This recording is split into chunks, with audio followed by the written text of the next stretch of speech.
Hi guys, it's Jess from jesslarson.blogspot.com, and I'm here with a quick kind of watch me tutorial type of video. I'm going to be showing you some people call it emboss resist, I think, and some people call it double embossing. It's just basically a technique you do with distress ink and clear embossing powder.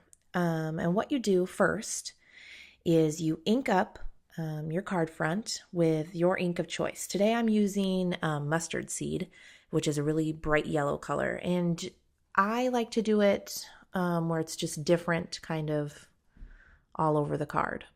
So there's different, layers of color. And now what I'm doing is I'm taking some stamps. These are from the Dear Lizzie clear stamp collection.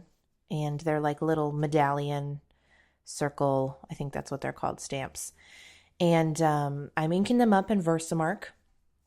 And then I am putting clear embossing powder on them and embossing them with my heat gun. And then I'm taking the sentiment Celebrate Sunshine. That's also from that same Dear Lizzie stamp set. And that's American Crafts, by the way, is the Dear Lizzie. And inking that in Versamark and then embossing powder and stamping that as well.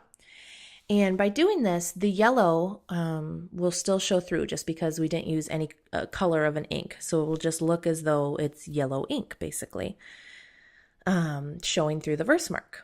And if you see that little pink container is where I keep my clear embossing powder. I keep mine in a little bigger container than the containers they come in just because it's so much easier to work with. And I just use a spoon and spoon it on there and then kind of flick it back into the card.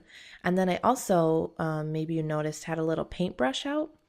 And that is to just sort of help get off any excess embossing powder. I kind of go around to places it's stuck and I'm able to get it off with that paintbrush.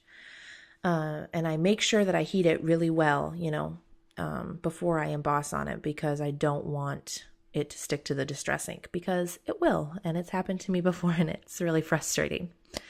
So I'm just finishing up. I did the sentiment in the center and then randomly placed the doily shapes around the whole thing. And now I'm taking the orange distress ink and inking up the whole thing. And this is really your preference of how much you want this to show through, of how much orange you want this to be. And you can do this with any colors. I just thought with the sentiment Celebrate Sunshine, I would want orange and yellow for really to have a summery look. But I kind of ink up just whatever I think looks good, starting off my piece, of course, and then working in circular motions. And then I'm just wiping off the embossed images with a tissue to take off any excess ink.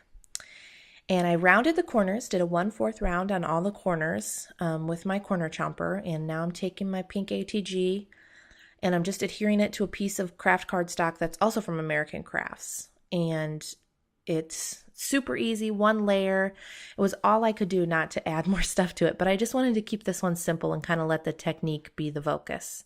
And then you see there, I just inked the edges of the craft with the orange distress ink again.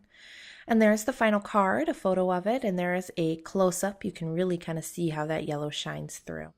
Thanks so much for watching, and for more information, check jesslarson.blogspot.com.